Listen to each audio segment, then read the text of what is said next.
Nyakubahwa Perezida wa Repubulika na Madame, Your Excellency, the representative of the diplomatic corps, babyeyi muhagarariye imiryango y'abarokotse Genocide yakorewe Abatutsi Ibuka na Vega. Mwaramutseho, nitwa Shenge Sandra. Tubahaye ikaze hano ku rwibutso rwa Genocide rwa Kigali, ahagiye gutangira ibikorwa byo kwibuka Genocide yakorewe Abatutsi ku nshuro ya 31. Turatangirana no gushyira indabo kumva no kunamira abazize Genocide yakorewe Abatutsi. Hanyuma dukurikizeho gucana urumuri rutazima ruzamara iminsi 100 rwaka hano ku rwibutso. We welcome you to the Kigali Genocide Memorial, where you are joining millions of other Rwandans who are laying wreaths in countless memorials and graves throughout the country and abroad in remembrance of the lives lost. Reka nsabe military band kutuyobora muri iki gikorwa.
Nyakubahwa Perezida wa Repubulika na Madame, twabasaba kwigira imbere mu kunamira abazize Genocide yakorewe Abatutsi.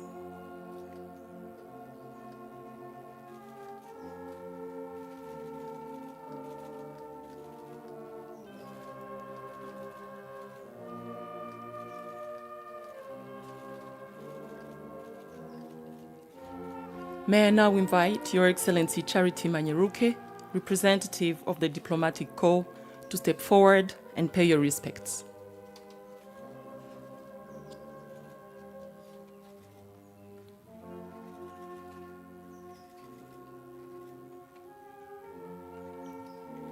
Hakurikiyeho Perezida wa Ibuka Bwana Philbert Gakwenzire na Presidente w'umuryango wa Vega Madame Immaculée Kayitesi.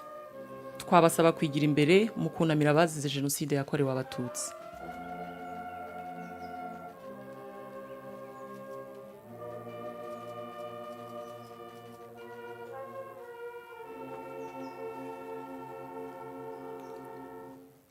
Tugiye gufata umwanya wo kuzirikana abazize Genocide yakorewe Abatutsi.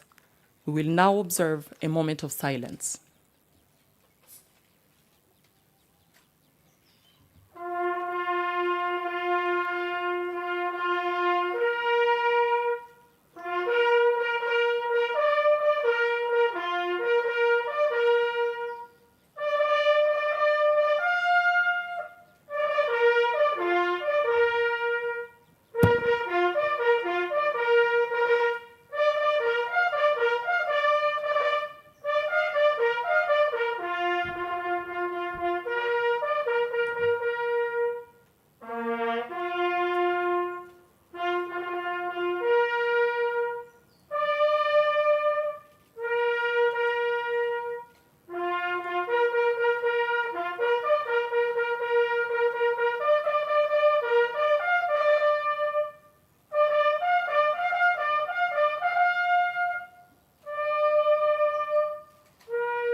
Murakoze kunamira abazize Genocide yakorewe Abatutsi.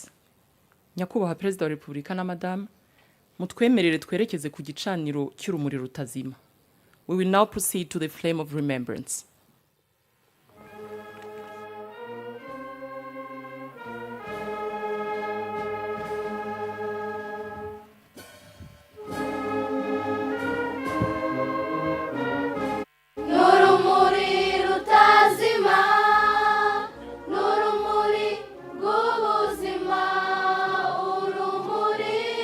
Rwanda, n'u Rwanda nawe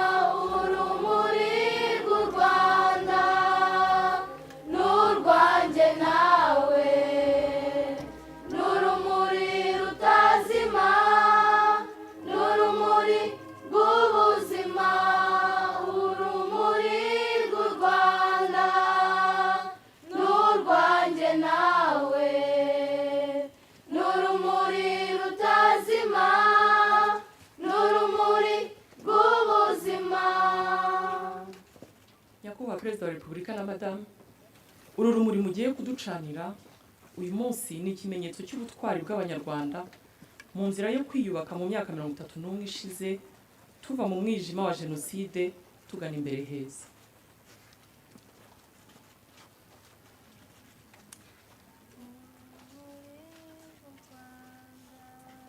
nyakubahwa perezida wa repubulika na madamu, mwakwigira imbere mukaducanira urumuri rutazima. Urumuri rutazima, urumuri rw'ubuzima. Uru ni urumuri, urumuri rwo kwibuka, urumuri rw'ubuzima. nyakubahwa perezida wa repubulika na madamu, uru rumuri muducaniye ruzamara iminsi 100 hano ku rwibutso. Gahunda z'igikorwa cy'uyu munsi zigiye gukomereza ahateganyijwe. Murakoze. Urumuri rw'u Rwanda n'urwanjye nawe, n'urumuri rutazima, n'urumuri rw'ubuzima. Urumuri rw'u Rwanda n'urwanjye nawe, n'urumuri rutazima, n'urumuri rw'ubuzima. Urumuri rw'u Rwanda n'urwanjye nawe, n'urumuri rutazima, n'urumuri rw'ubuzima.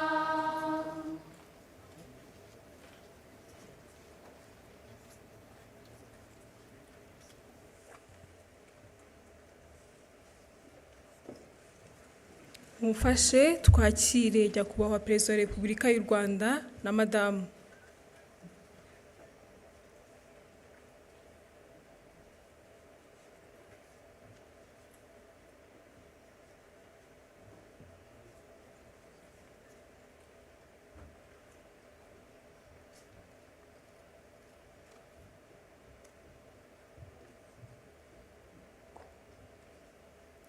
Murakoze, mushobora kwicara.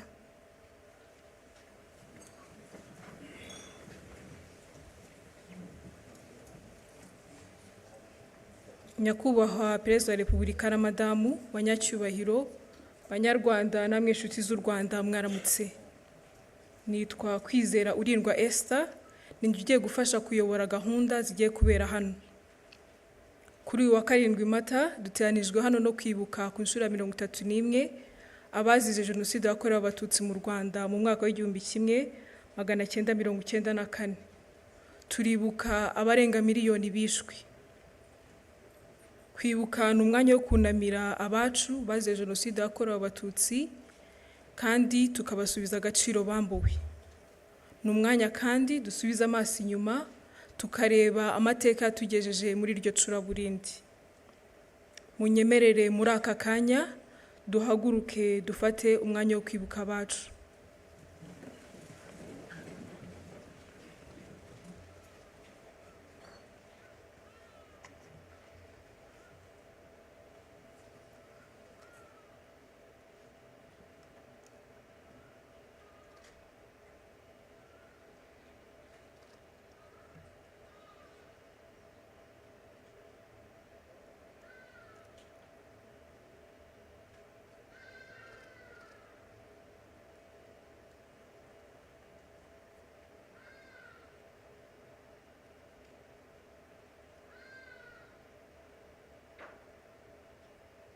Murakoze.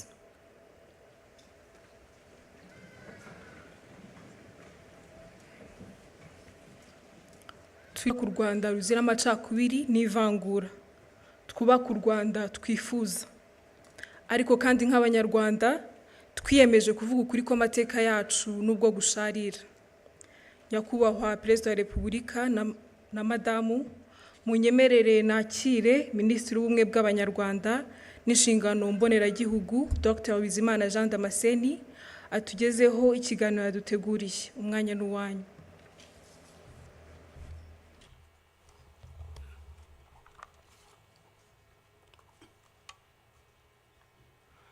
Nyakubahwa Perezida wa Repubulika, mbashimiye umwanya mu mpaye w'ikiganiro k'uyu munsi wo kuzirikana Jenoside yakorewe Abatutsi ituruka ku bukoroni bwimitse irondabwoko ryatumye Jenoside itekerezwa, igakorwa, amahanga bireba.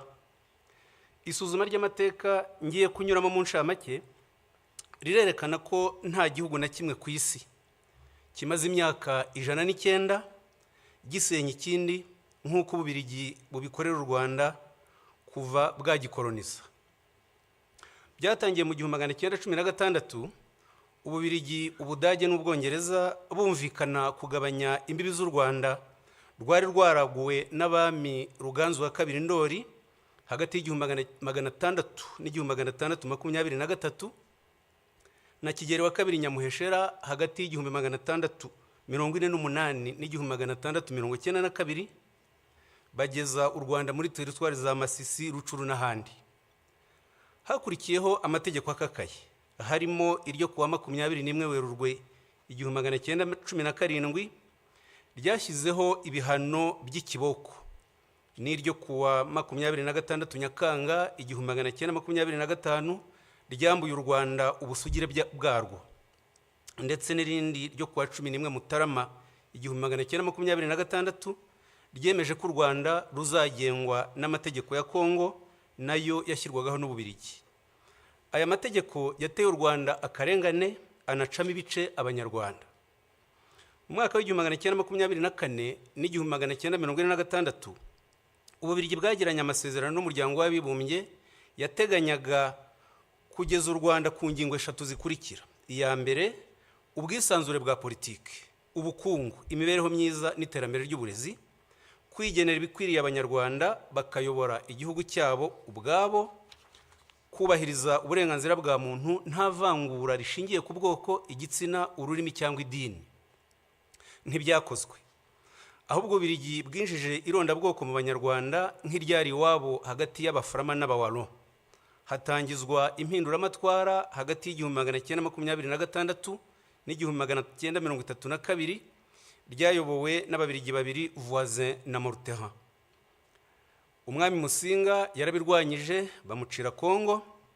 Tariki 12 Ugushyingo 1931 bimika umwana we Rudahigwa nyuma y'iminsi 4. Kugira ngo ashobore kuyobora, Rudahigwa yahisemo kutarwanya abazungu. Arabatizwa mu mwaka w'1943 anegurira u Rwanda Kristo Umwami mu 1946. Papa Pio wa 12 byaramushimishije amugenera impeta, ayambikwa tariki 20 Mata 1947. Byatumye Ababiligi bamworohera, afata ibyemezo bica akarengane, ariko aharanira ubwigenge bw'igihugu birabarakaza. Guverineri Jungers afatanyije na Frere Sekundien wayoboraga ishuri ry'indatwe Butare biyemeje kumusimbuza, ariko birangira bafashe icyemezo kibi cyo kumwica. Aratanga tariki 25 Nyakanga 1959. Nyakubahwa Perezida wa Repubulika, nta kindi gihugu cya Afurika abakoroni biciye abami babiri, umubyeyi n'umwana we, ku maherere. Ububiligi bwakurikijeho gushyira ku butegetsi ishyaka rya Parmehutu ryubakiye ku irondabwoko, ritangaza manifeste enye zikurikirana. Tariki ya mbere Ukwakira 1959, 27 Kanama 1961, 21 Kamena 1964 na 7 Kamena 1969. Zose izi manifeste zigishaga ko igihugu ari icy'Abahutu, kwica Abatutsi bigirwa gahunda ya leta yubakiye kuri iyo politike. Guhera ku itariki 3 Ugushyingo 1959, Colonel Logiste yoherejwe n'Ububiligi avuye muri Kongo yunganiwe na Major Mariere, bahabwa ingabo z'Ababiligi n'Abanyekongo zo kubafasha gushyira Parmehutu ku butegetsi. Tariki 12 Ugushyingo 1959, Colonel Logiste yategetse kwimura Abatutsi ku gahato mu bice bimwe by'igihugu bajyanwa mu Bugesera. Umwaka w'1961 urangira hagejejwe 13,890. Bahagiriye ubuzima bubi, bagasaba gusubizwa iwabo, Ububiligi bukabyanga. Abatutsi bamwe bagerageje kwimukira rwihishwa mu zindi teritwari, ababirigi bakabirukana. Ndabaha urugero rumwe. Itariki ya mbere Kanama 1960, administrateur wa Nyanza witwaga Emmanuel de Jambrine yandikiye abashefu amabwiriza avuga uko bagomba kwirukana abatutsi muri aya magambo. Hari abantu birukanywe muri teritwari ya Gitarama bagerageza gutura mu mayaga, ni mubirukane vuba. Nta numwe muri bo ushobora gutura mu mayaga cyangwa ahandi muri teritwari ya Nyanza, bagomba kujya mu Bugesera. Nimukurikiza aya mategeko aka kanya, inka zabo nazo zigomba kwirukanwa.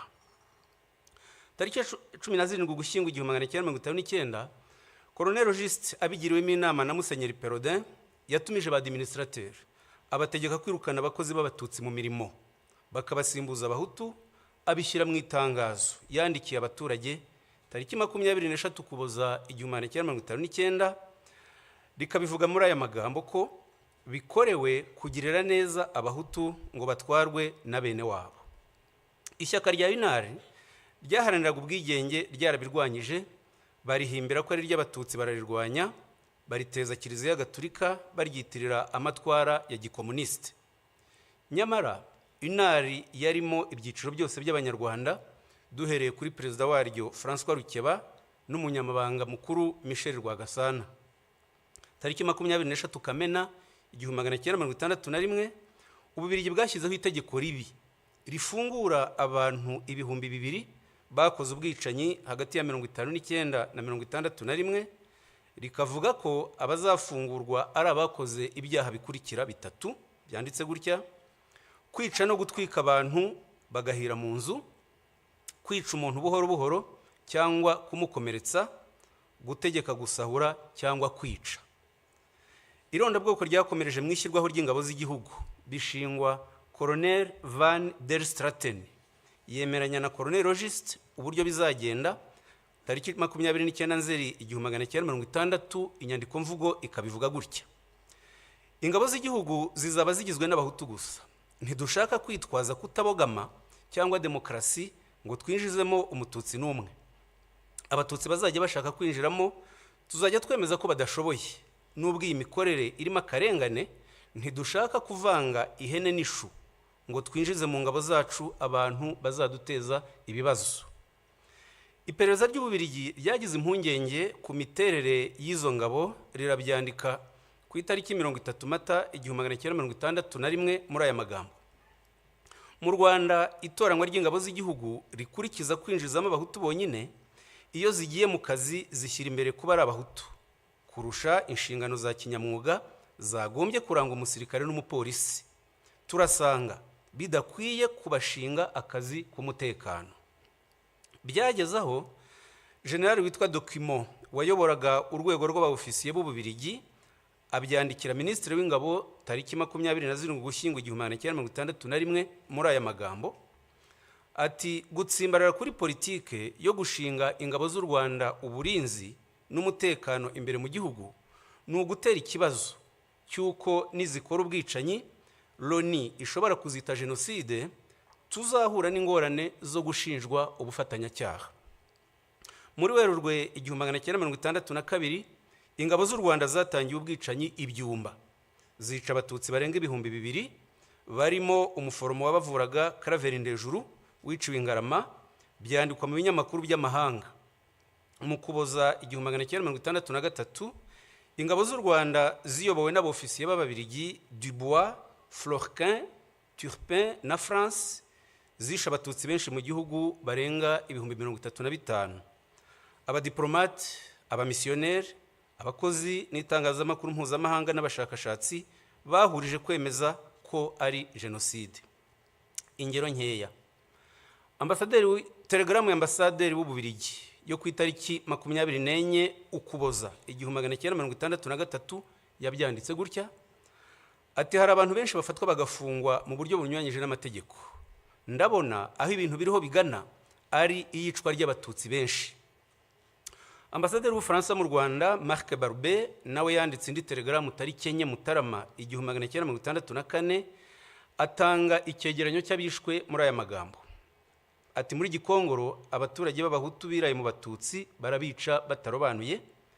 kugeza tariki 25 Ukuboza 1963 hamaze kwicwa abagera ku bihumbi 15.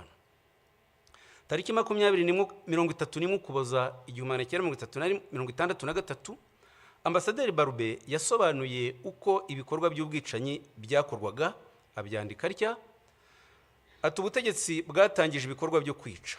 Habanje ubukangurambaga mu nzego z'ubutegetsi, ba prefe rimwe na rimwe baherekejwe n'umuministre woherejwe na leta, bagakorana inama n'ababurugumestre bakabaha amabwiriza yo kwikiza umwanzi.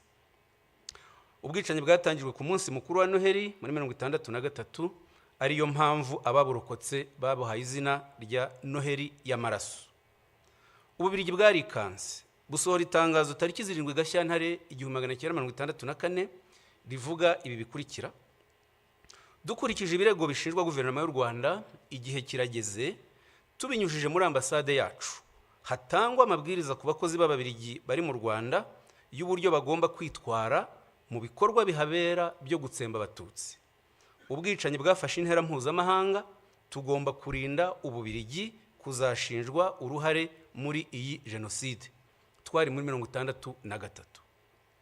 Tariki ya 1 Nyakanga 1962 Ububirigi bwatanze ingirwa bwigenge, hajyaho itegeko nshinga tariki 24 Ugushyingo 1962 ryemeza ko igihugu ari icy'Abahutu.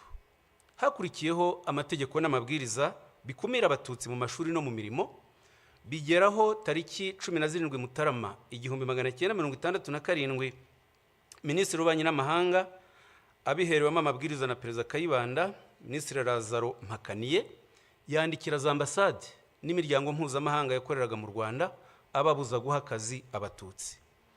Habyarimana afashe ubutegetsi yashyizeho itegeko nshinga tariki 20 Ukuboza 1978 ryanditswe n'Umubirigi Philippe Regency wari umujyanama we, rishimangira umurongo wo gukumira Abatutsi mu nzego zose. Mu Kwakira 1982 Ubugande bwirukanye impunzi z'Abanyarwanda zigeze mu Rwanda, u Rwanda narwo ruzisubiza Ubugande.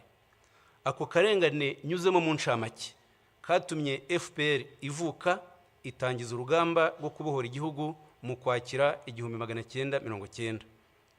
Ububirigi, Ubufaransa na Kongo bohereje ingabo zirwanya FPR. Habyarimana asubiramo abitangariza itangazamakuru ko impunzi z'Abanyarwanda zitazataha mu mahoro. Arabivuga ku itariki ya 2 n'iya 4 Ukwakira muri aya magambo ati: aho kubaha agace k'ubutaka bwacu uko kangana kose, tuzemera turwane kugera ku wa nyuma. Abatutsi barashaka kugarura ubundi buhake kugira ngo bigarurire aka karere. Ntabwo twabona aho tubashyira, nta gukomeza kwitwaza ubuhunzi, bazake ubwene gihugu aho bari muri Uganda na Zaire. Nibwo bazemererwa kuza mu Rwanda, nabwo igihe kigufi baje gusura bene wabo. Mu gihe cy'imyaka 4 hagati y'1990 n'1994 leta ya Habyarimana yangishije Abanyarwanda FPR, iyita inyangarwanda, inkoramaraso, abanzi. Bayihimbira ko igamije gutsemba rubanda nyamwinshi. N'abategetsi bamwe b'Ububirigi n'Ubufaransa ntibafataga FPR nk'Abanyarwanda. Tariki 3 Gashyantare 1991 Amiral Langsade wari umugaba mukuru w'ingabo z'Ubufaransa akaba n'umujyanama wa Perezida Mitterrand yamwandikiye inyandiko avuga ko FPR igizwe n'Abagande b'Abatutsi. Yongera kumwandikira indi nyandiko tariki 22 Mata 1991 yita FPR inyeshyamba z'Abagande b'Abatutsi. Iyi myumvire ni nayo yitirirwa M23 muri iki gihe, kwima rero itsinda ry'abantu uburenganzira bwo kuba iwabo bazizwe ubwoko bwabo n'icyaha kigize Genocide. Ubufaransa bwarabishyigikiye ndetse bufatanya n'Ububirigi. Ububirigi butanga imbaraga za politike ku buryo ishyaka rya IDC ryashyigikiye MRND no mu bwicanyi yakoraga. Ku matariki ya 17 na 18 Mutarama 1991 IDC yakiriye intumwa za MRND ziyobowe n'umujyanama wayo wa Perezida Habyarimana Enoch Ruhigira, zakirwa na Minisitiri w'Intebe Wilfried Martens, umuyobozi ushinzwe politike muri IDC Alain de Brouwer, yarabimushimiye mu ibaruwa yo ku itariki 28 Mutarama 1991, anandikira Minisitiri w'Ububanyi n'Amahanga Mark Eiskens amusaba gufatanya bakarwanya FPR Inkotanyi. MRND yashyizeho abahuzabikorwa b'iyi gahunda, Karwera Mutwe Speransia na Ferdinand Nahimana Muzi wabaye ruharwa mu itegurwa rya Genocide no mu buyobozi bwa RTRM. Tariki 12 Werurwe 1993, umunyamabanga mukuru wa IDC André Louis yanditse ashyigikira ijambo Lewo Mugesera yavuze rihamagarira kwica Abatutsi ku Kabaya. Tariki 21 Mutarama 1993, André Louis yagiye mu Bufaransa kubonana n'abayobozi b'ishyaka rya Perezida Mitterrand, bumvikana gushyigikira MRND mu buryo bwose. Babikoraga bafite ibimenyetso byose ku itegurwa rya Genocide ryakorwaga na Habyarimana na leta ye.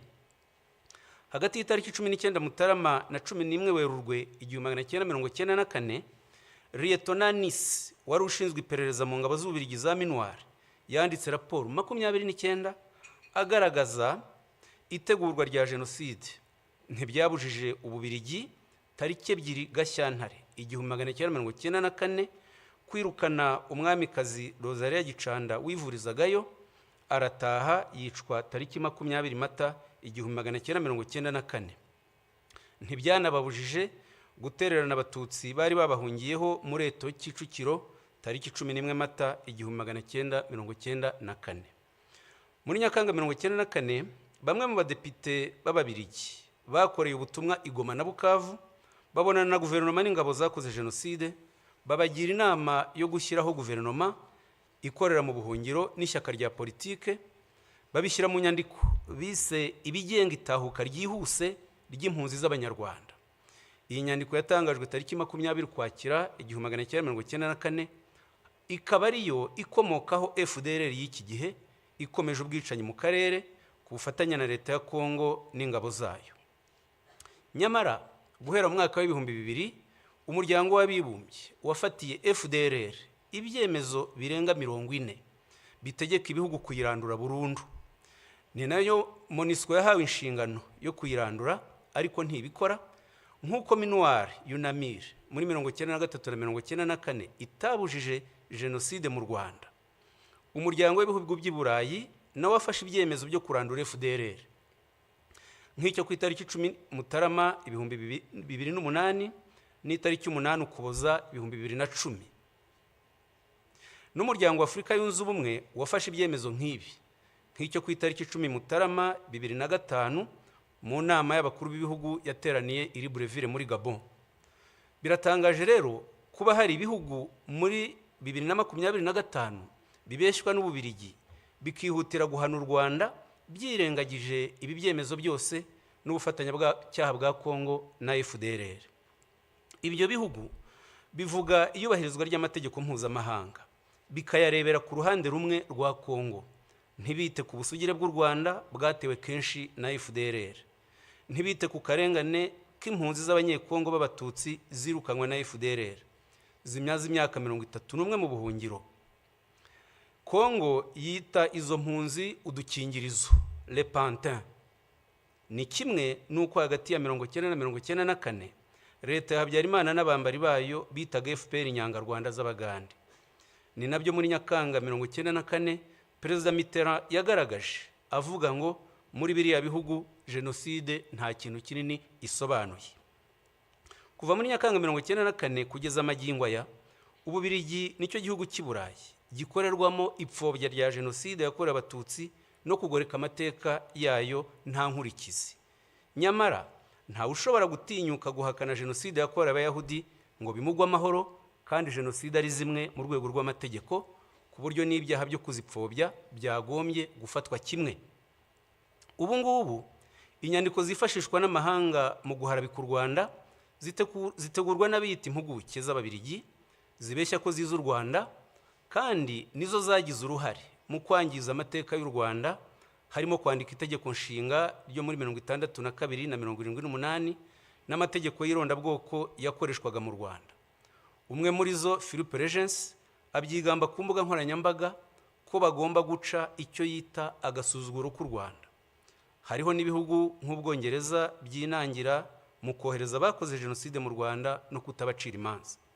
Nyakubahwa Perezida wa Repubulika, ngana ku musozo, ubugome busenya u Rwanda bwakoreshejwe muri imyaka 31 ni bwinshi, ariko ntacyo bwadutwaye kubera ubuyobozi tubakesha bwubaka ubumwe bw'Abanyarwanda.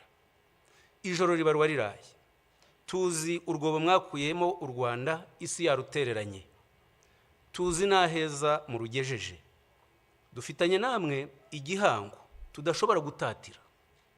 Ntituzemera abasenya ubumwe bwacu n'abimika ingengabitekerezo yasubiza u Rwanda mu icuraburindi. Uburenganzira bwacu bwo kubaho twihitiyemo ibidukwiriye ni ntavogerwa. Ababikerensa ntibaduheho, babyumve batureke. Ndabashimiye Nyakubahwa Perezida wa Repubulika.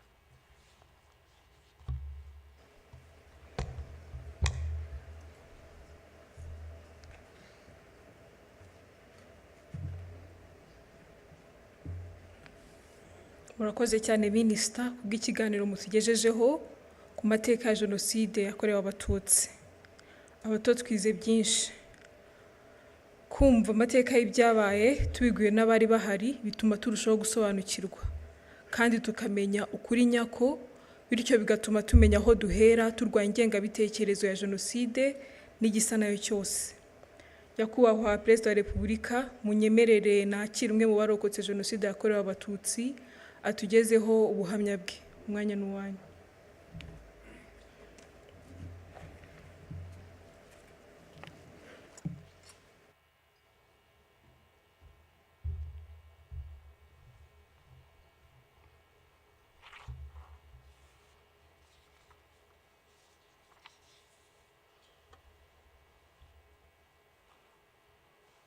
Nyakubahwa Perezida wa Repubulika na Madamu,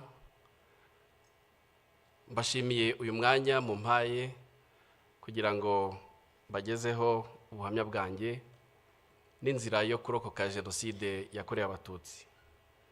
Nitwa Mutangwa Freddy. Muri Jenoside nari mfite imyaka 18. Banyiciye ababyeyi, banyicira abashiki banjye 4, babiciye mu cyahoze ari komine Mabanza, ubu ni mu karere ka Rutsiro mu murenge wa Mushubati. Munyemerere ntangire ubuhamya bwanjye ku mateka y'ababyeyi banjye. Muri 1973 ubutegetsi bwari buriho bwishe Abatutsi. Abanyeshuri ndetse n'abakozi b'Abatutsi barameneshejwe mu kazi kabo. Data nawe wakoraga muri Caritas hano i Kigali, nawe yarameneshejwe. Gusa yagize amahirwe ahungira mu gihugu cy'u Burundi. Mama wari umufiance we yiyemeje kumusangayo. Mu nzira igoranye yanyuze muri Gisenyi, yambuka Igoma, amanuka Uvira, musanga i Burundi, amugeraho mu gihe cy'imyaka 2. Barashyingiwe babifashijwemo n'ababyeyi bari mu mpunzi. Njye mvuka muri 1976. Gusa data na mama ntabwo bagize amahirwe yo kubana igihe kirekire, kuko mu gihe gito mvutse data yakoze accident iranamuhitana. Yasize mama twite umwana w'umukobwa ari we mushiki wanjye, tukaba kubw'amahirwe twararokokanye Jenoside yakorewe Abatutsi muri 1994. Ubuhunzi bwaramugoye, ndavuga mama yiyemeza kugaruka mu Rwanda akaruhira iwabo. Yagarutse yerekeza aho ari muri komine Bwakira, niho hari iwabo, bundi mu karere ka Karongi. Aguma iwabo, ariko naje kumenya ko uko icyo gihe nari nkiri muto, naje kumenya ko yakomeza gutotezwa n'inzego z'iperereza zimubaza iby'inyenzi yasize Burundi. Byarakomeje kugeza yongeye gushaka ashaka mu karere ka Rutsiro, ubu ni muri Mushubati.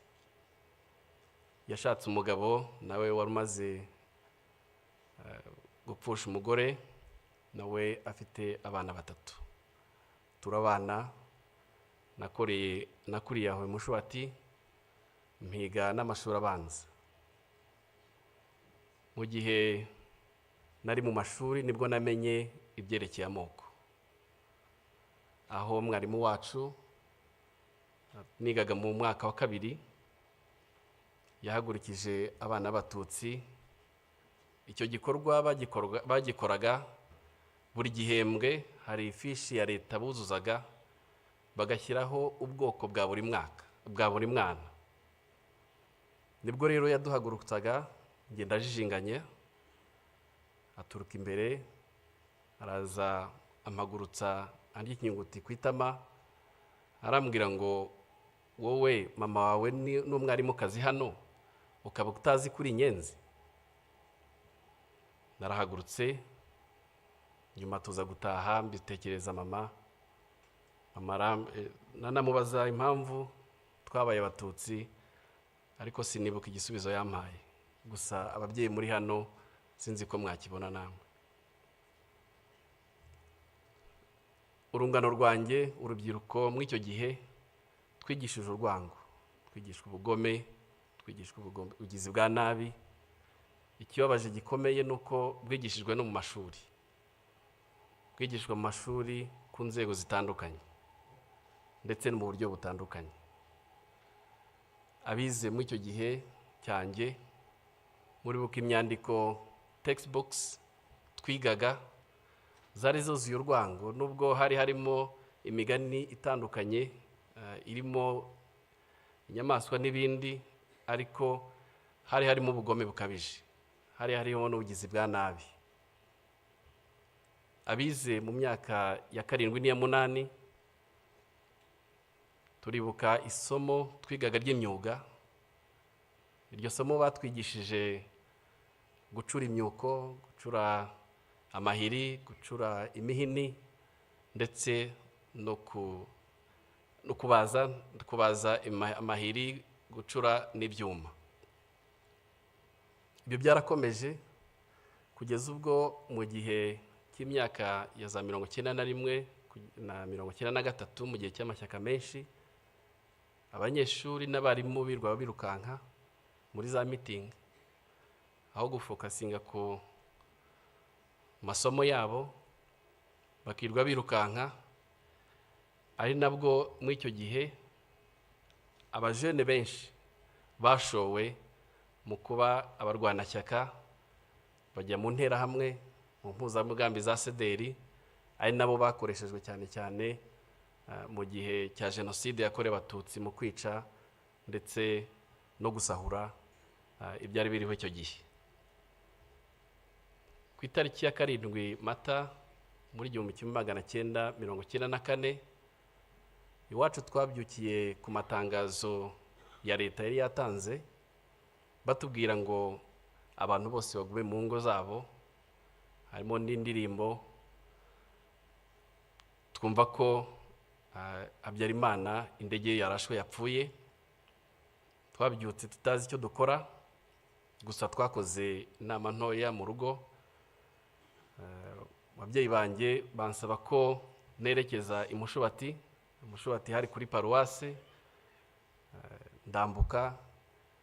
Aho ngaho i Mushubati hari hatuye abarimu benshi b'Abatutsi.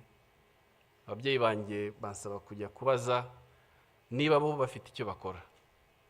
Naragiye mpura nabo, nsanga abantu bose bamanjiriwe, nsanga batazi icyo bakora, ariko nsanga harimo abatangiye gufunga ibintu kugira ngo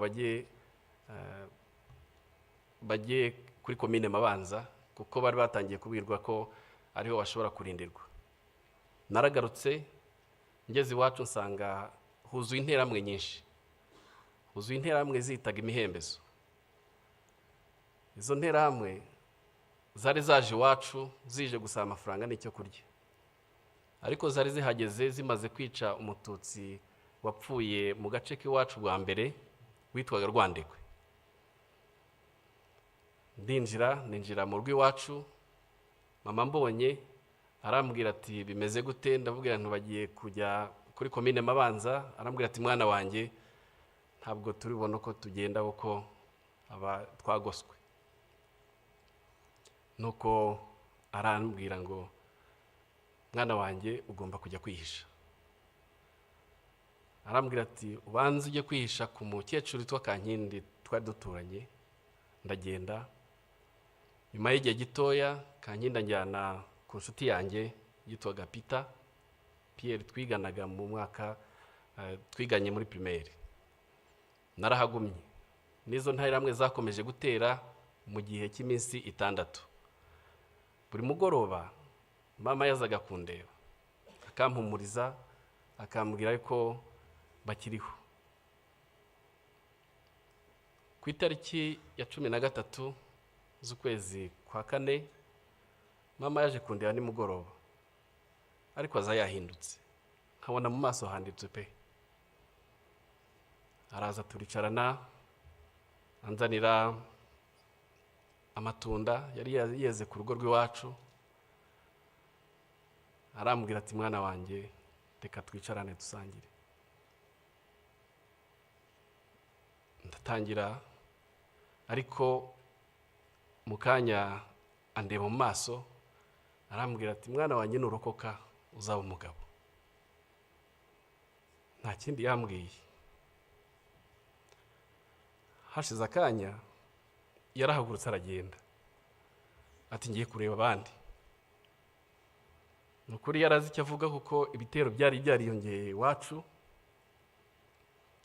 kuko ku itariki ya 14 mu gitondo z'ukwezi kwa 4 uwari burumestre wa Mabanza witwaga Bagirishema Inyasi cyaje kumbabaza nuko urukiko rwa Rusha rwamugize umweru ngubu yibereye mu France. Yaje iwacu aravuga ati abwira intera hamwe zari ziraho n'izindi zakomeza gutera, arabwira ati mukureho umwanda. Ko mu gihe cya 5 nibwo intera hamwe zikoranije, izo zitwa imihembezo, zaturutse ahitwa Mukunini n'ahitwa Gafumba, ubwo naho mu karere k'iwacu, zose zikoranira iwacu. Abiwacu rero bari barimo bakwira imishwaro, buri muntu ashaka kwirwanaho ngo ajye gushaka aho yisha.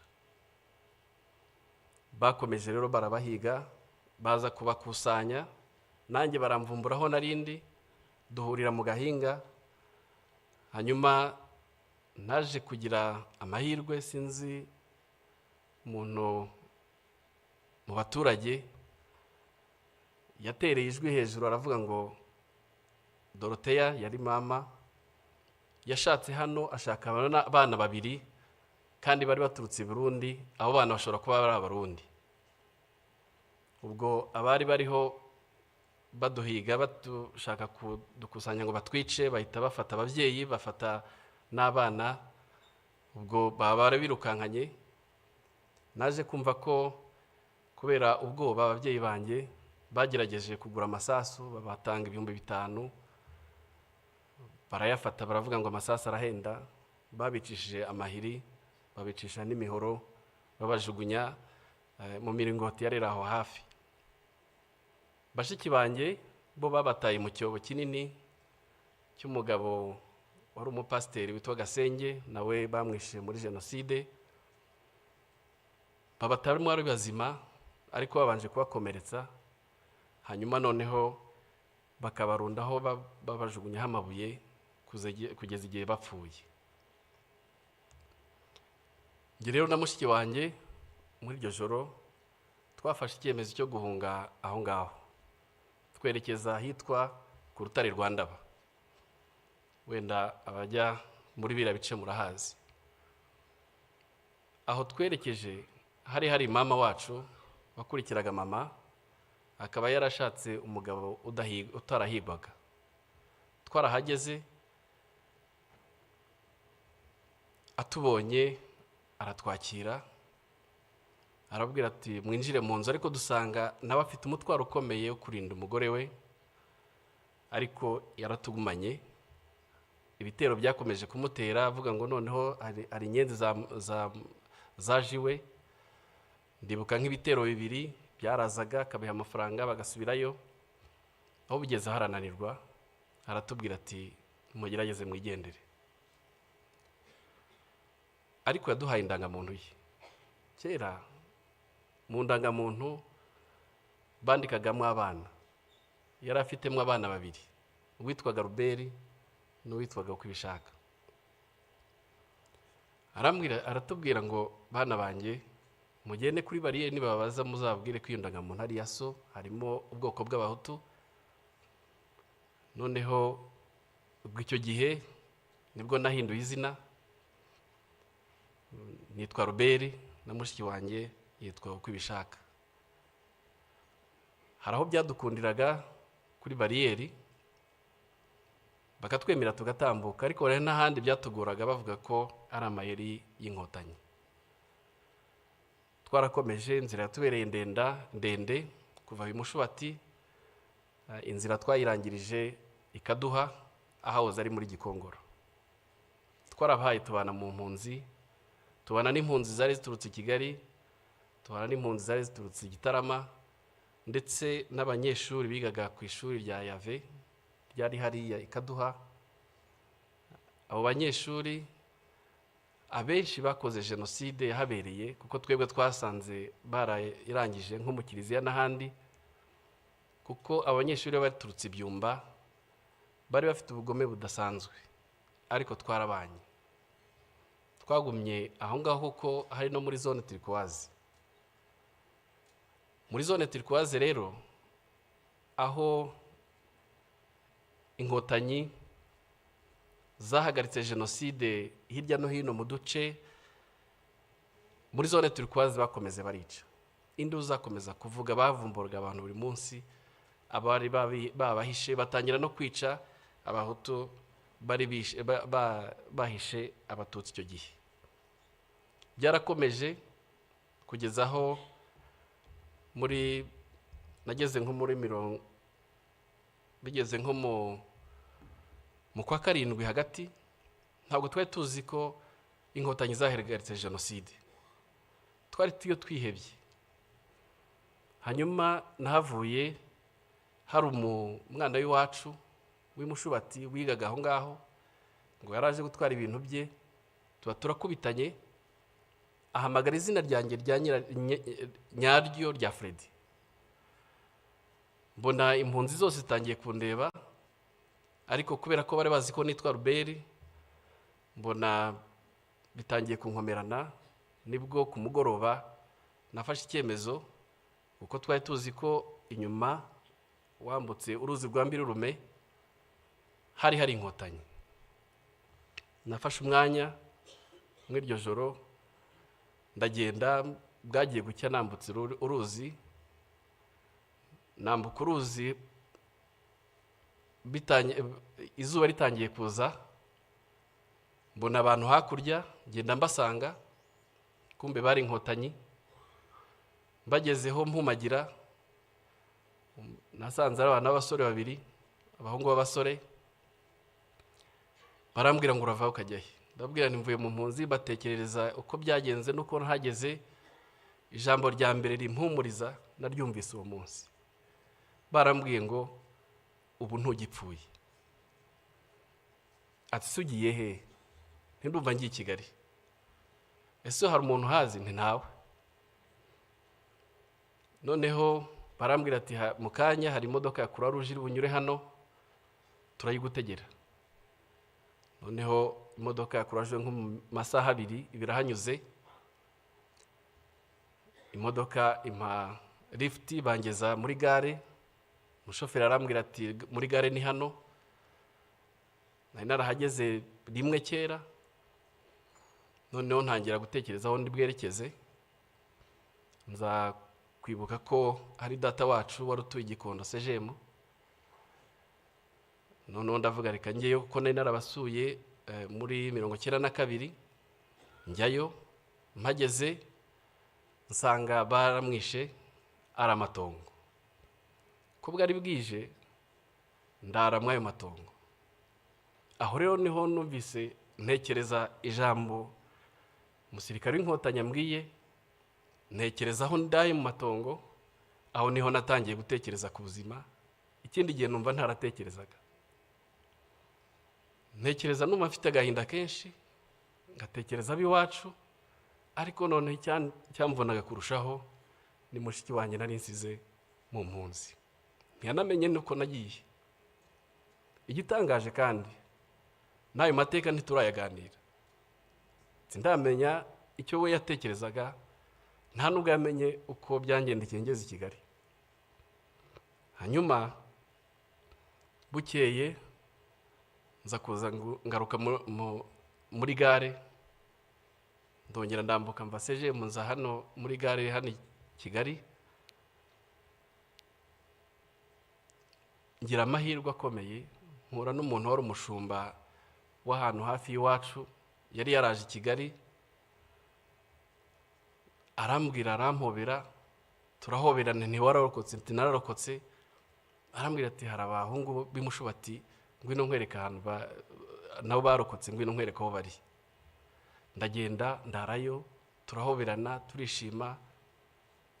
Noneho ningiye wabwiye amateka y'iwabo, kuko ngewe Genocide yabaye ariho ndi, kuko bari baraje i Kigali batazi uko bagenze. Ese runaka yarapfuye, ese runaka yarapfuye, ngenda mbabwira, mbatekerereza, kuko nari nzi ko uko byagenze. Hanyuma rero naje kugira amahirwe, mpura na data wacu wari warahungiye Burundi, ahungutse arancumbikira, ubuzima butangira gutyo. Ariko yaraturanye n'umusirikari witwaga Mutabazi, yari umukapiteni, niko yambwiye. Ndagera mutekerereza uko nasize mushiki wanjye mu mpunzi. Arambwira ati nyina akora nk'inkotanyi, ati mu mpunzi taho hantu ni nko kuva hehe nahagana he. Ndamutekerereza. Buke mu gitondo aramfata anjyana aho ngaho, ni nawe wamfashije kugira ngo mushiki wanjye ashobore kuva mu mpunzi hariya, nawe muzana i Kigali. Kuri yo byari igitangaza kongera kumbona. Hanyuma rero Nyakubahwa Perezida wa Repubulika, ndagira ngo mbashimire. Inkotanyi zatubwiye kubaho, tubaho. Inkotanyi zaduhaye icyizere cyo kubaho, kandi turiho. Muri icyo gihe mushiki wanjye akimara kuboneka, nibwo natekereje gusubira mu ishuri, kuko nacyo shimira leta y'ubumwe yagiyeho icyo gihe, yuko yagerageje gushyira ibintu mu buryo. Amashuri aratangira, nongera kumva yuko ishuri ry'iwacu aho narigaga Kirinda hongeye gutangira, nsubirayo. Nagezeyo nsanga hari abana b'imfubyi benshi bihebye, batazi, mbese hari agahinda gakomeye, ariko hari n'ubukene bwinshi. Leta rero yatubereye umubyeyi, leta yatubereye umubyeyi, iradushyigikira, ijya mu cyuho cy'ababyeyi bacu, ishyiraho farije, baduha icyangombwa cyose twari dukeneye kugira ngo dushobore gukomeza amashuri yacu. Ndagira ngo mbashimire umusingi leta yacu yaduhaye wo kubaho. Ni igihango gikomeye tudashobora gutatira, ni igihango gikomeye tugomba kwigisha, kandi twigishana n'ubu n'abana bacu. No kuri icyo gihe mu bwihebe nk'ubwo ngubwo, nta nubwo twambaraga ngo tuberwe, ariko turambara tukaberwa. Ikindi, twabaye abagabo. Rya jambo rya mama, nzi neza yuko ababyeyi benshi baribwiye abarokotse benshi, twabaye abagabo. Bahumvugira aha, mfite ndi umugabo, narashatse, mfite abana 5. Nyakubahwa, munyemerere agace gasigaye gatoya kavuga mu Cyongereza. Your Excellency, I would like to continue my testimony in English.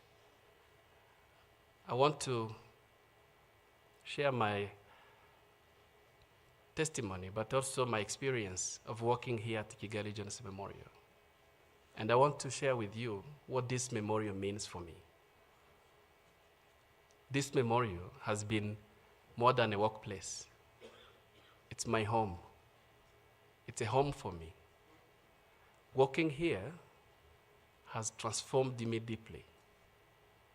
Trying to learn and understand my history, the history of my country, explain the root cause of genocide and Tutsi, trying to share the transformation journey of my country from the ashes of genocide to a peaceful nation. It has been a very positive journey for me. But this memorial has a huge meaning for the international visitors that I receive all day, every day. This memorial provides an historical clarity. They come here to learn and they bear witnesses. They go back transformed. They're transformed by what they see and what they hear. They take these stories, our stories, the stories of genocide, the stories of reconstruction, across the borders and through generations. I want to extend my profound gratitude to the government of Rwanda for establishing the memorials around the country. It is such act of humanity. While the perpetrators, they left their victims unburied, no respect, no dignity. They attempted to erase their humanity by establishing the memorials, such as Kigali Genocide Memorial. It's a profound and a powerful statement that they failed. The memorials here, the memorial here at Kigali Genocide Memorial, it's a place of healing for my fellow survivors, by myself as well. To conclude, through our pain, we find a purpose of life. Through commemorations and remembrance, a date like this, Your Excellency, you never miss for the last 31 years. Through your message, comforting message, and a powerful and profound message, Your Excellency, we find our strengths. This is what means memorization for humanity. Acknowledging the past, the dark past of our history, but also affirming our commitment to light. Murakoze cyane kunyumva. Murakoze mwese kuntega amatwi. Dukomeze twibuke kandi twiyubaka. Murakoze.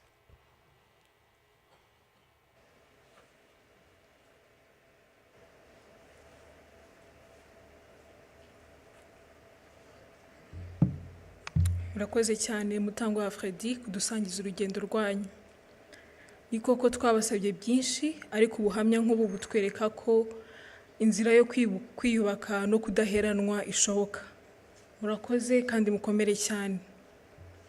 Muri aka kanya reka twakire ishuri rya Nyundo ritugezeho indirimbo ryaduteguriye ijyanye n'ibihe. Murakoze.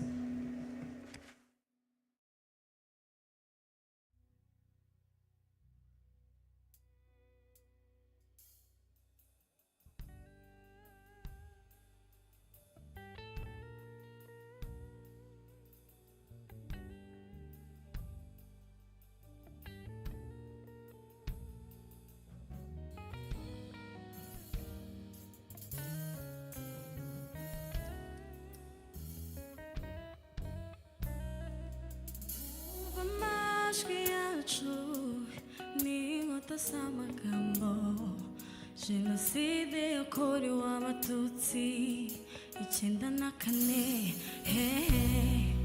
batonyaze ko bumwe bazabigisha Imana badacamo ibice baturema amamoko umutu umututsi umutwa amacakubiri aragata Twibuke Twiyubaka umwe n'indahiro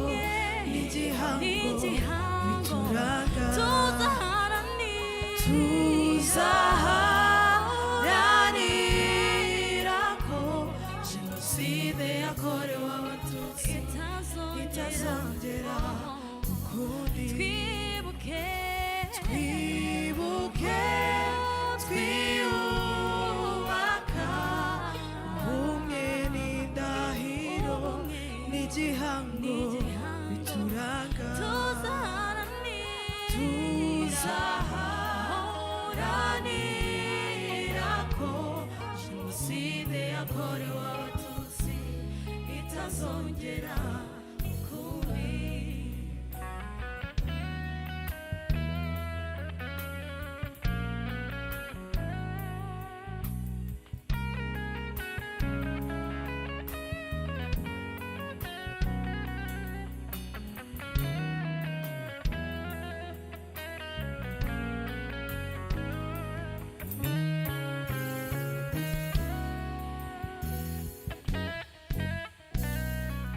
Bana b'u Rwanda ibyo twagezeho tubisigasire, urukundo niryo banga, ubumwe bwacu nizo mbaraga, twageze kuri byinshi tubigezaho na leta y'ubumwe, amateka azandikwa ku butaka bwacu mu rurimi rwacu, tuzashinga icumu rizahama iteka. Twibuke ubumwe n'indahiro, tuzaharanira ko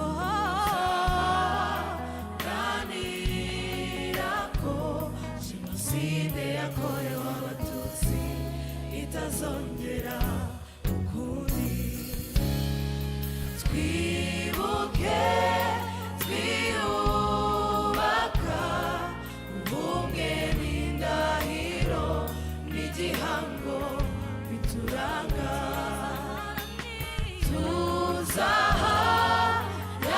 tuzaharanira ko Jenoside yakorewe abatutsi itazongera ukundi.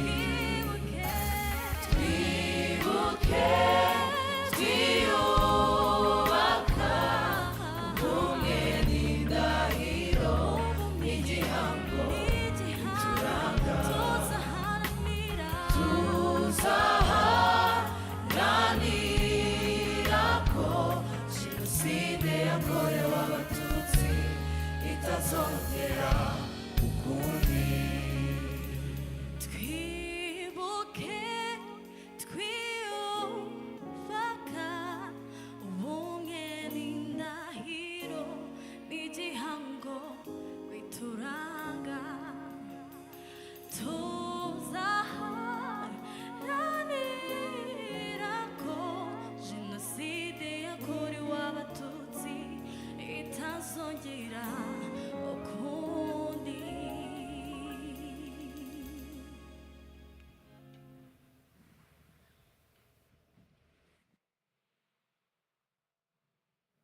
Abaririmbyi barakoze cyane. Nyakubahwa Perezida wa Repubulika, abari hano twese n'abadukurikiye hirya no hino, dutegereje ubutumwa mwatugeneye uyu munsi. Umwanya ni uwanyu.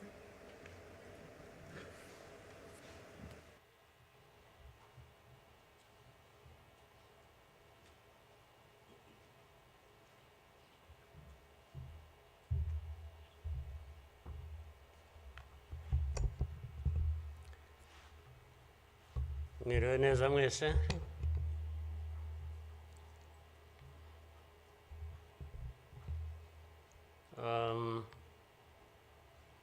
Ngira ngo biroroshye wenda kugira aho mpera.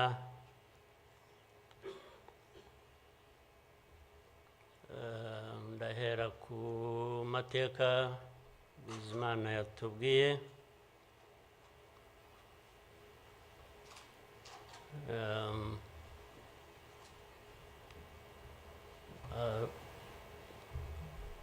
Arambuye, afite ibimenyetso ashingiyeho, ariko ndagira ngo mbanze nshimire mwese abari hano, mwaje kwifatanya n'igihugu n'abanyarwanda, cyane cyane mwebwe abaturuka hanze mu bindi bihugu cyangwa abihagarariye hano mu gihugu cyacu.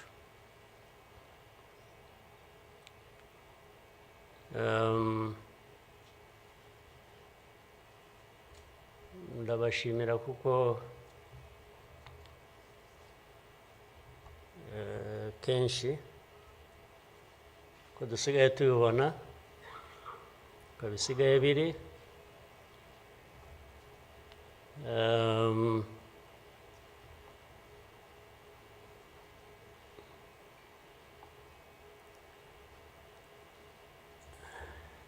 ukuri ntabwo kukigenderwaho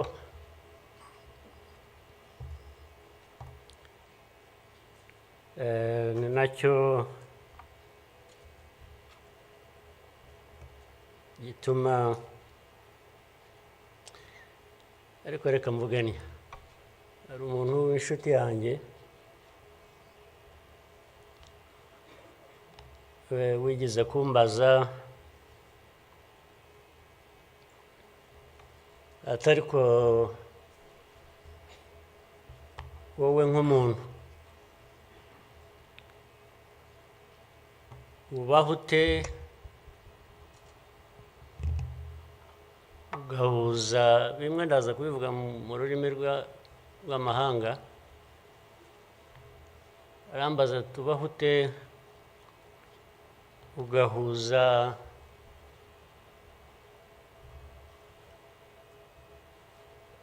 the dark past and the cruel present.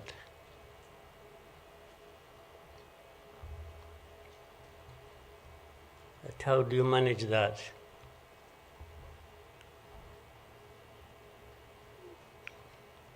ariko uko nabyumvaga ntabwo ari igihe yabazaga gusa yabazaga u Rwanda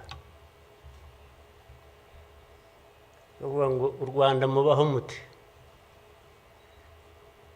with a very dark past and a very cruel present.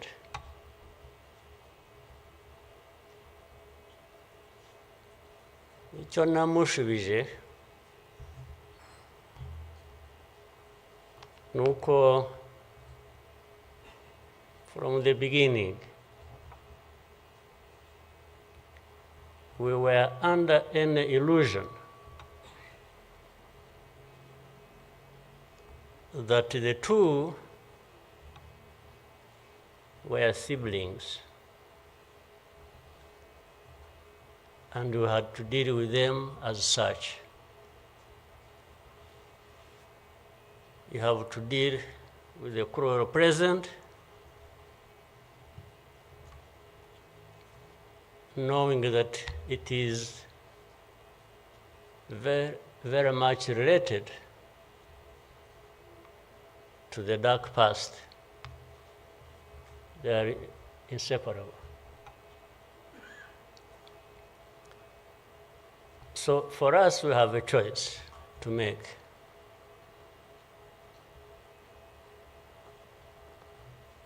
You are either crushed in between and you stop existing,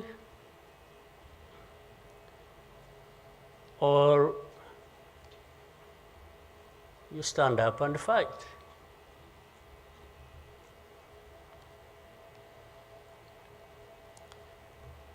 When people are saying in the testimony that you know, the hope they have and that what happened here 30-something years ago will never happen again.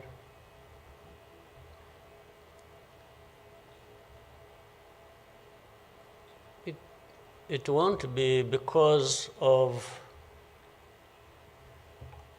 those who were responsible for that dark past. Will not try again, or are not even trying now again. It will not happen again just because there will be people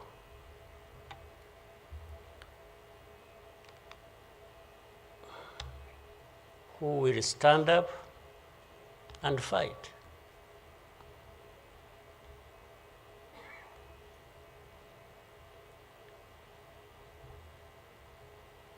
It's not because there are fewer people who wish to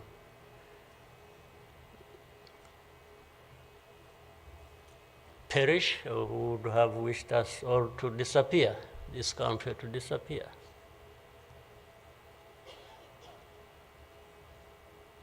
But how can people accept that? How can people not stand up and fight? Because anyway, well, there is a risk you may die when you stand up to fight. But if you don't, it's a sure thing you are going to die.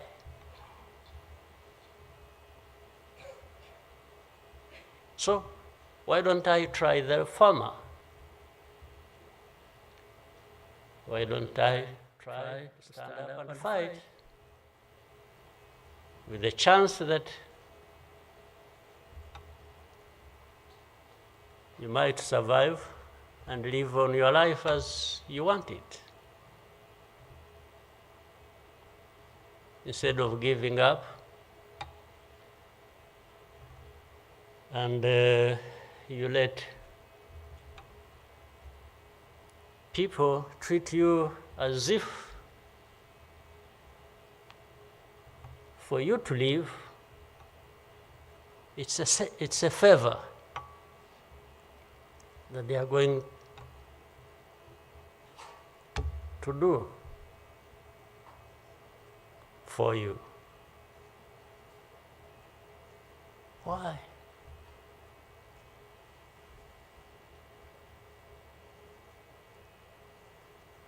I've also had people come to me and warn me and say, President, you know you are too vocal, you say things that challenge these people who have the power in their hands and they're going to kill you. Well, first of all, it means they're killers.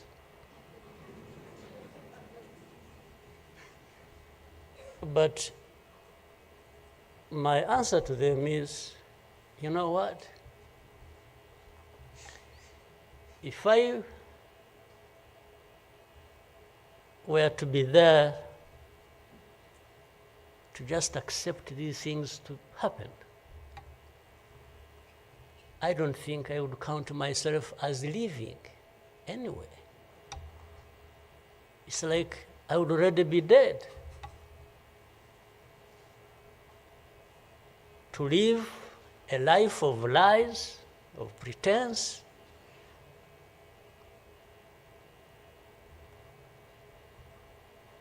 and all my life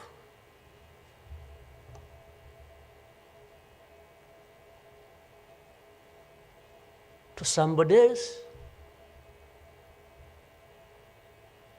I would be dead anyway. So why don't I die fighting?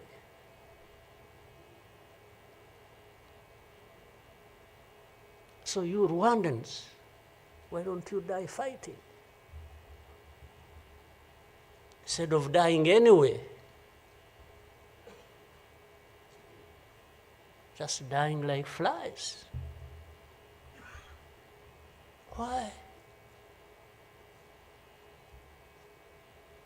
But my message goes to other Africans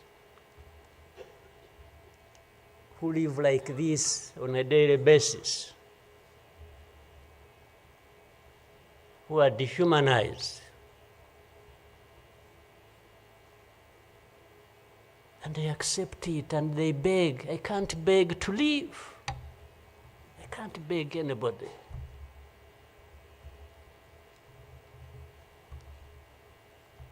Who will fight? If I lose, I lose. But there is a chance. There is a chance, a significant chance, that if you stand up and fight, you will live. And you will have lived a dignified life that you deserve, that anybody else deserves. So these people who are there to the UN, they are there to these Western capitals, they are everywhere, they are just saying, Rwanda. This small country, this Rwanda. I mean, you see, when you are talking about Rwanda and ganging up together against Rwanda, you think it's some country that is, Then when I remember the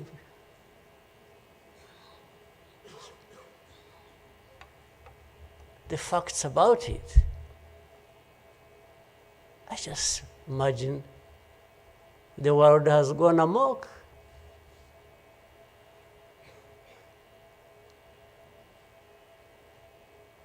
But in the midst of all that,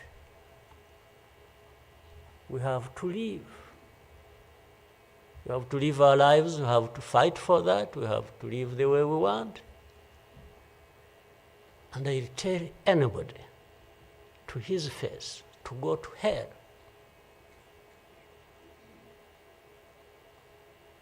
If anyone comes around and thinks they can, they come and say, hey, we're going to sanction you. To what? Go to hell. Just go to hell.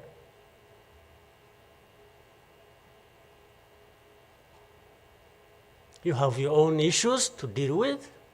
Go and deal with your own issues. Leave me to mine.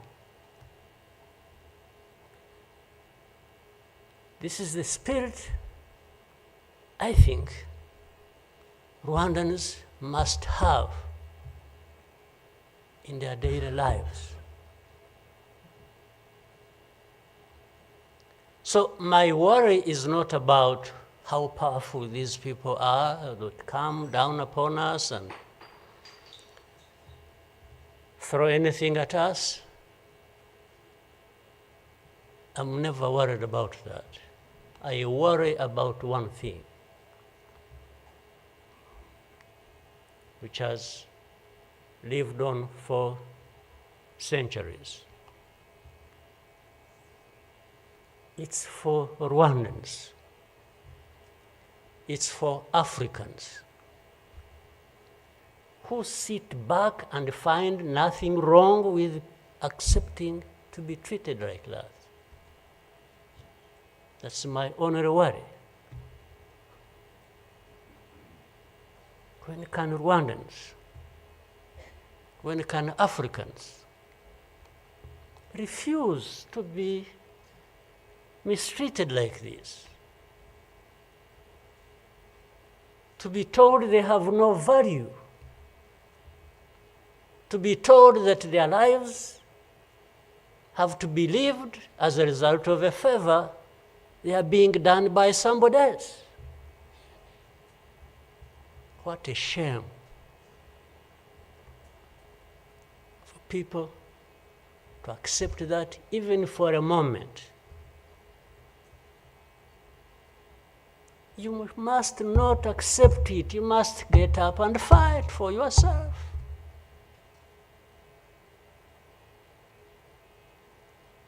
And then you have fools leading countries and being used as puppets.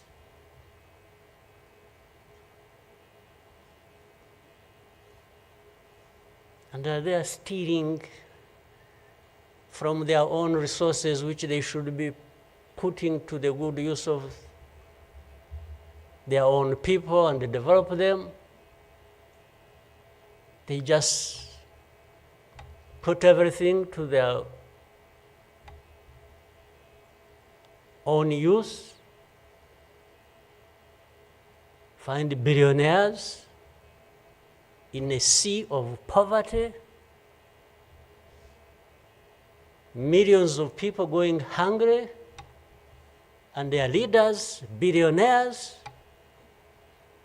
money that has been stolen from the resources of these people, and these are the ones received in Western capitals and praised, and when, Rwanda is being crucified, literally at the UN and everywhere, these are the ones who show up, and everybody is doing their bidding.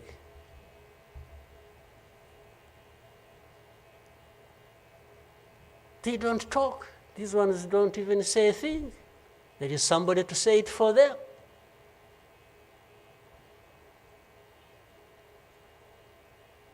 You don't say a thing.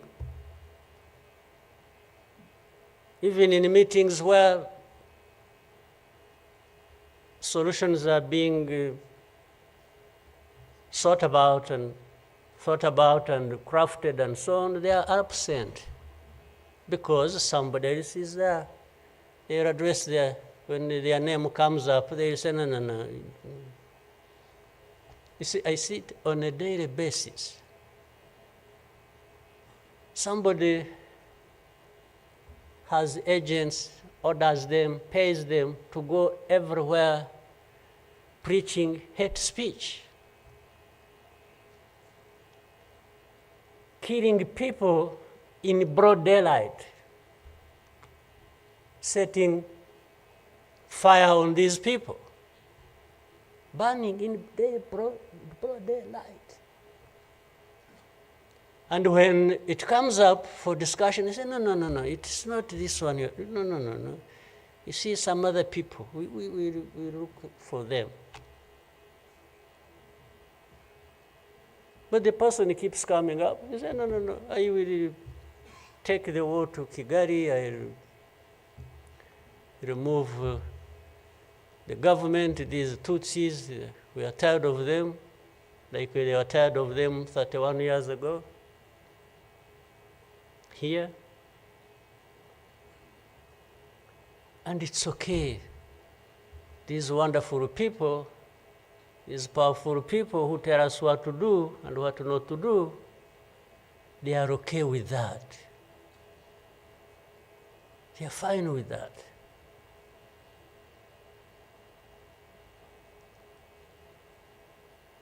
And they expect us to accept it also ourselves.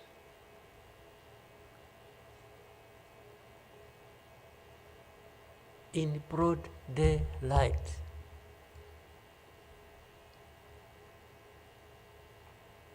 Hate speech, killings of people for their identity, uprooting them from their homes, and most of them are refugees here in this country. We have 125,000 people as refugees who have been living in camps, uprooted from their homes in Eastern Congo. And then these powerful, good people come here and pick 1, 2, 3, another day 5, if there are many, to go and settle them in those beautiful countries of theirs. And they leave the majority here.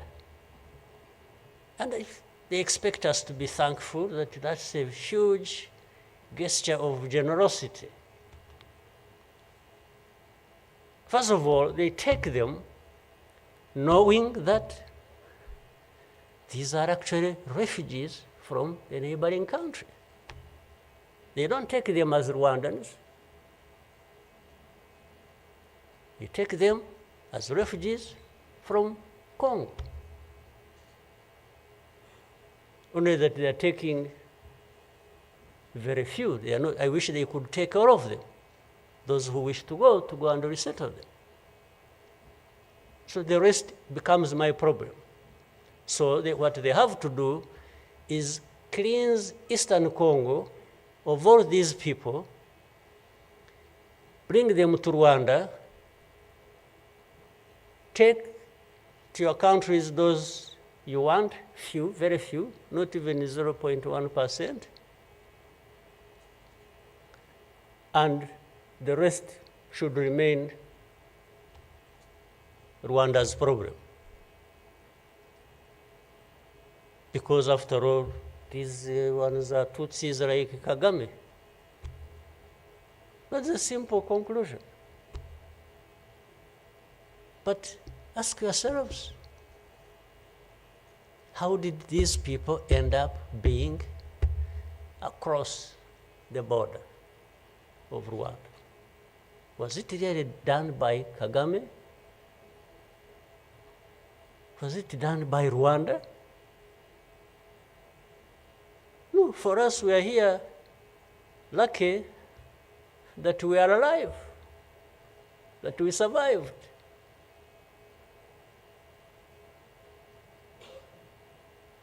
So,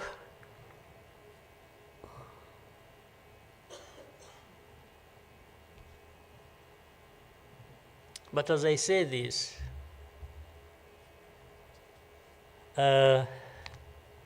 even for my sanity and the country's sanity, we have sometimes to just try to do things differently. Meaning, if you want to be helpful, if you want us to be partners, we are happy to play our part, and you can be sure you will find a reliable partner in us. Irrespective of what we think about you.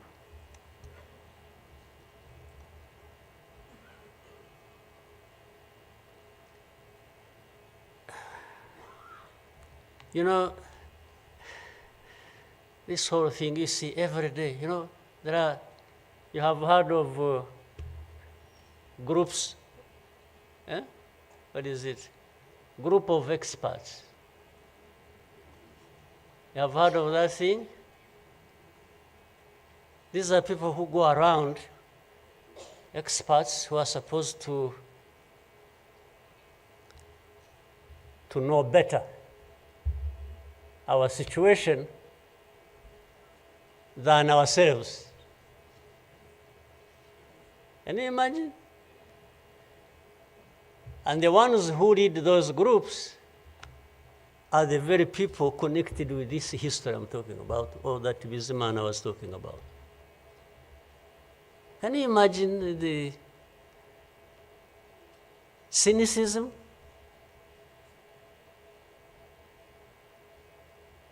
And this expert comes to me and asks me, you know, but this. So the whole thing about genocide, this ideology that has killed millions of people, has been turned into a problem of minerals. You know, it's okay. Let's imagine it's a problem of minerals now. Was it a problem of minerals in 1994? Which minerals were we fighting for here? Just imagine. Which minerals?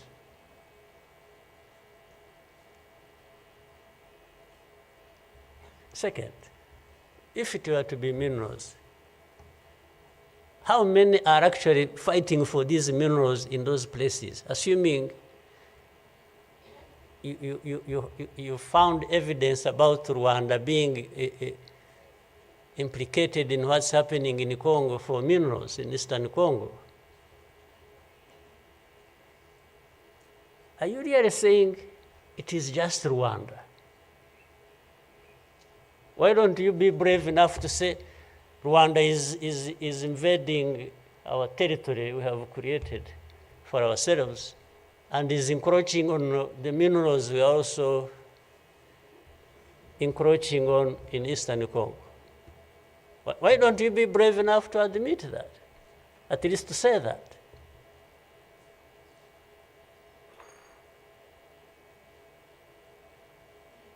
minerals. If what is the allegations, if these allegations were true,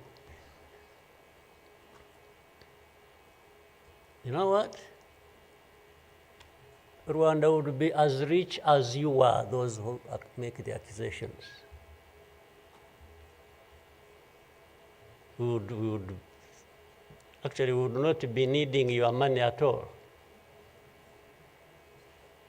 Which you give us nothing, and you come and beat us up for for everything. I mean, yeah, that is the world between the dark past and the cruel present.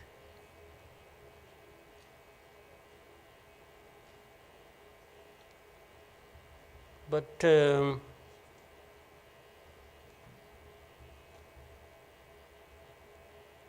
what didn't kill us and finish us 21 years ago has hardened us, has prepared us for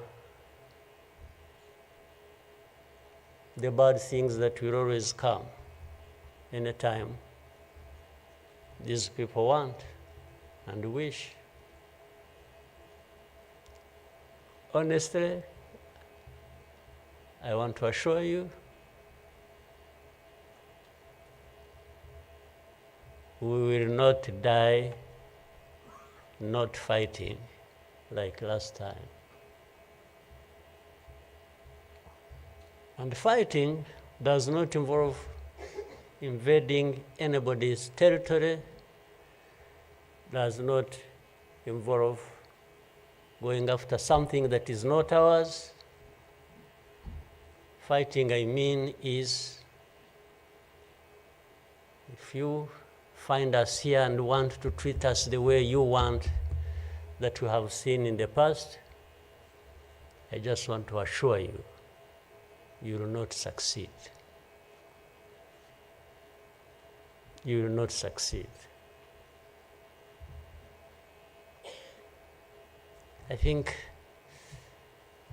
I beg all these Rwandans, we should be itching for a fight with anybody who wants to come here and turn things upside down. And I think there are many who are ready to join for that. But for our friends, our partners, please don't misunderstand us, don't mistreat us. We have had enough of it. Take it somewhere else. Take it somewhere else. You know, this Bizimana who was telling you this whole history, by the Bizimana, if you could compile that and distribute it to our friends and all of us. I actually want a copy of what you... But I think you should give our friends and others, they need to... Much as in the cruel present, facts don't matter, evidence doesn't matter, the truth doesn't matter. What matters is what pleases you on any day, and doesn't matter what facts about others. But and I was saying this because this man made another presentation another time that involved the same people he was talking about. And the next day, from embassies, people came to him, threatening him. Yeah. You know, they even, they are so foolishly brave to just, you know, they went to him. And I think another message went through Foreign Affairs.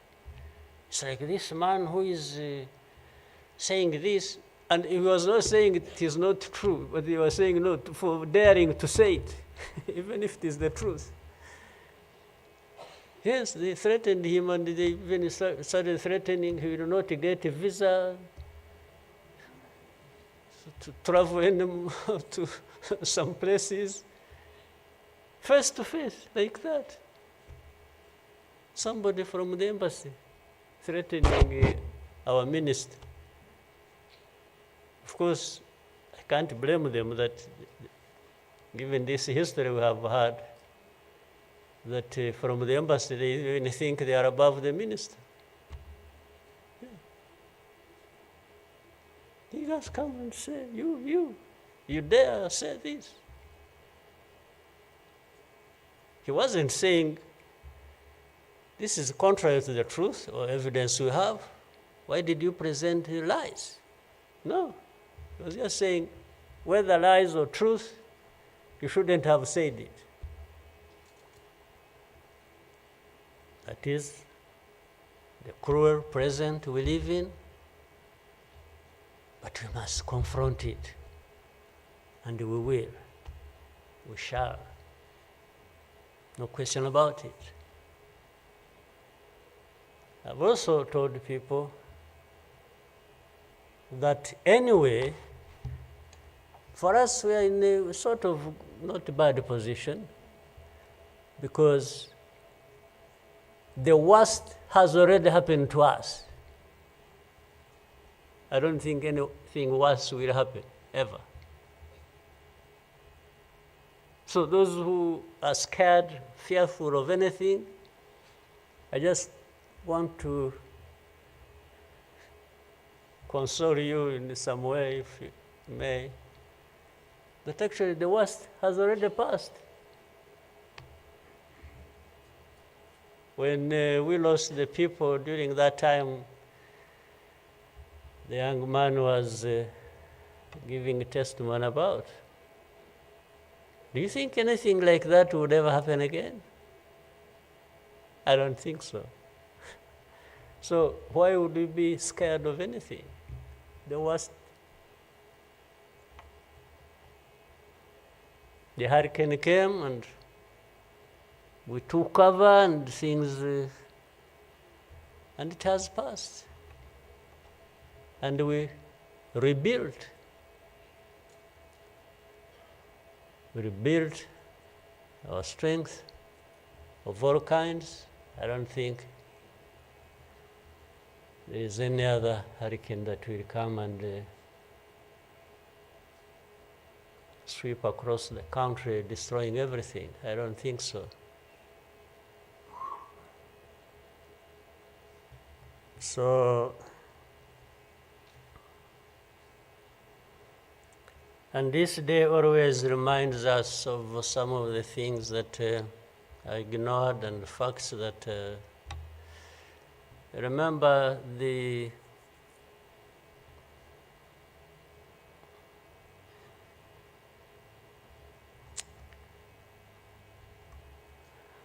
book written by somebody many of you know, Philip Gurevich,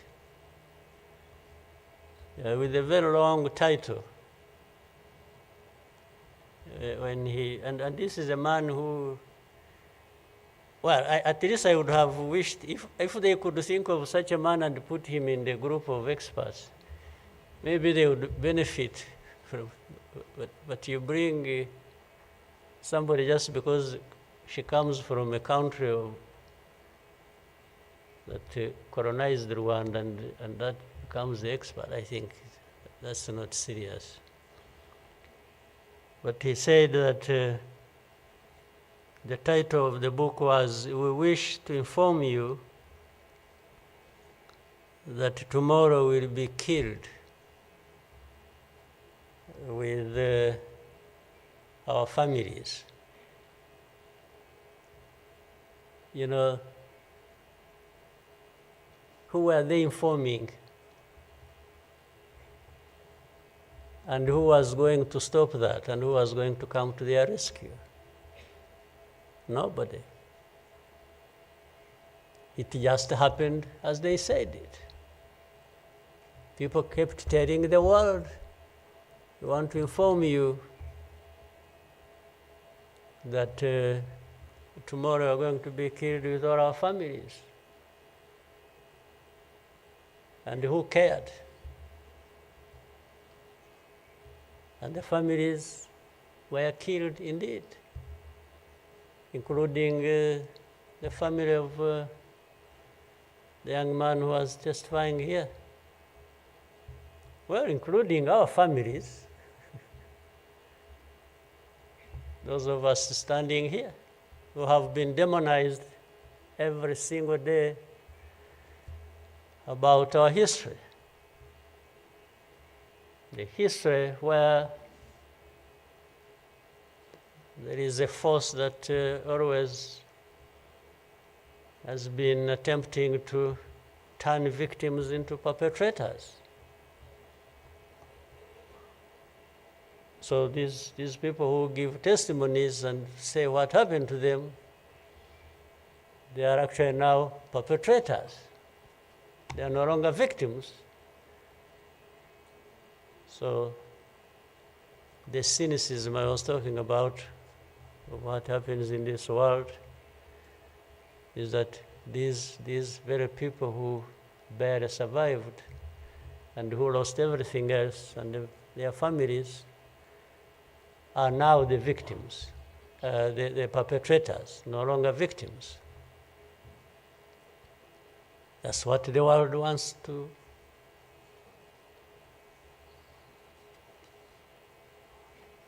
create about us. I think I should, even for, again, the sake of our sanity, maybe we'll always, you know, during the war times, to keep my own balance, you know, there used to be battles taking place across the country, militias killing people, RPA soldiers fighting government forces. Sometimes in our movements, we would, one of the commanders would come to me and say, President, you come and see what has happened here. I went there once and saw a mass grave that they had just dug with caterpillars, and I think they had put in over 2,000 people. And from that lot, we found 12 people are still breathing. And we got them out. I was told the other day of the 12, I think they lived for some time, and then now they are remaining 7 out of 12. I kept following the story. 7 are still alive. I think 5 died of... But from that moment, I told the commanders that they should never bring my attention to this kind of thing. They should just handle it, and we agreed how they would be handling it. But I should never, I don't even need to be informed or, and the reason was simple. And unfortunately, such a moment of remembrance sort of takes you back into that. But the reason was I didn't want my my judgment and my conduct of the war and the leadership I was supposed to be providing to be impaired in any way by the anger, by what you saw. So that's why I wanted to keep my own balance so that we go through so many things. But otherwise, if I kept seeing this, putting people out of a mass grave, and then your mind goes to say, but who is this doing? Whoever is doing this, why is he doing it? He may end up. So anyway, let me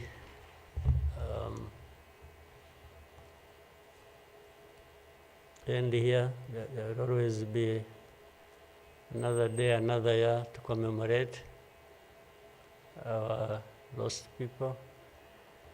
But for Rwandans, I beg you,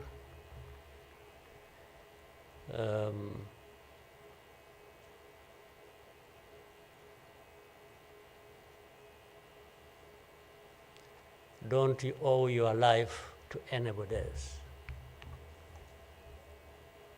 And please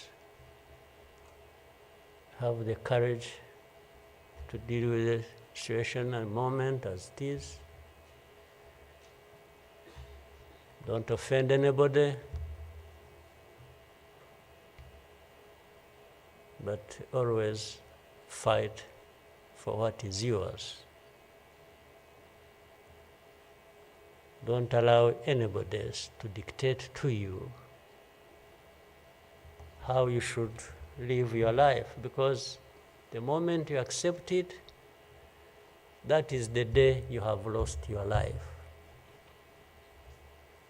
God bless you.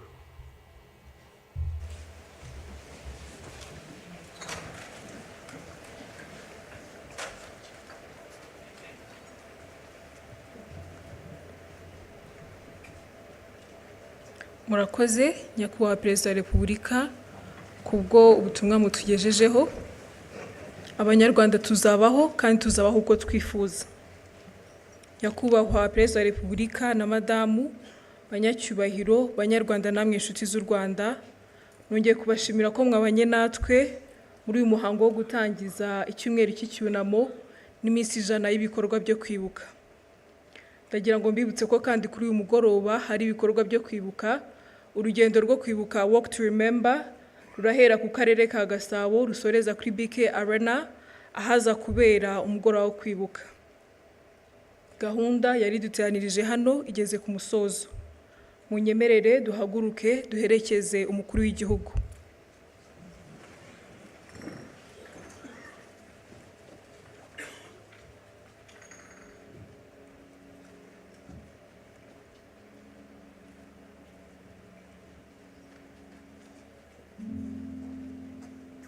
Munyemerere kandi tube tugumye mu byicaro byacu umwanya mutoya. Twibuke twiyubaka kandi dukomere.